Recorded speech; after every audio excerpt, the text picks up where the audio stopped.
Ano ang bawang at ang benepisyo nito? Welcome back sa ating Herbal Meds TV.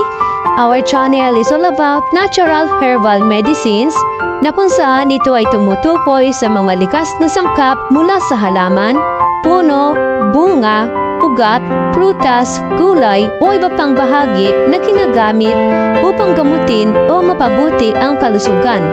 Ang mga herbal na gamot ay ginagamit sa iba't ibang kultura sa buong mundo bilang tradisyonal na paraan ng pangangalaga sa kalusugan. Disclaimer lang po, ang Herbal Meds TV ay hindi nagbibigay ng medical na payo, diagnosis o paggamot. Ito'y simpleng gabay lamang, tips, ideas o pangunahing lunas na kung saan ay maaaring maging gabay sa oras na kinakailangan. Mahalaga pa rin ang pagkonsulta sa iyong doktor.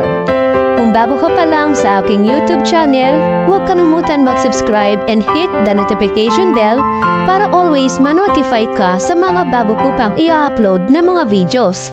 Pasupport na rin po ng aking new YouTube channel na nasa description below ang link. Maraming salamat po sa inyong lahat in advance.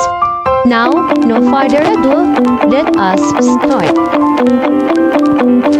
Ang bawang ay isang uri ng halamang gulay na kilala sa kanyang malatsula at makadilaw na mga butil o bulb.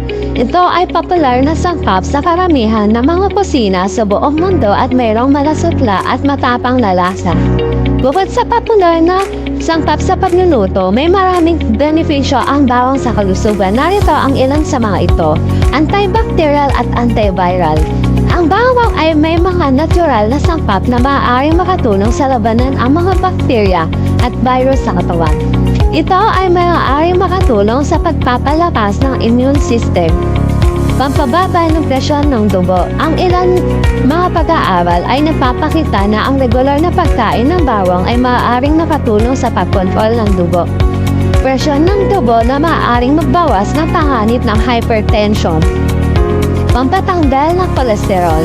May mga epekto rin ang bawang sa pagpapababa ng bad cholesterol or LDL sa katawan na maaaring makatulong sa pag-iwas ng mga problema sa puso, pampatanggal ng ubo at sipon. Dahil sa mga katangian nito bilang antibacterial at antiviral, maaaring makatulong ang bawang sa pag-alis ng mga sintomas ng ubo at sipon, pampatanggal ng parasito. Ipinapakita ng ilang pag-aaral na ang bawang ay maaaring makatulong sa pag-alis ng parasito sa tiyan, lalo na sa mga lugar kung saan ito ay isang problema. Pampatanggal ng sakit sa puso. Ang regular na pagkain ng bawang ay nauugnay sa pagbawas ng panganib ng mga sakit sa puso at iba't ibang mga problema sa sistema ng dugo. Anti-inflammatory. Ang bawang ay mayroong mga kemikal na maaaring makatulong sa pagbawas ng pamamaga sa katawan. Antioxidant.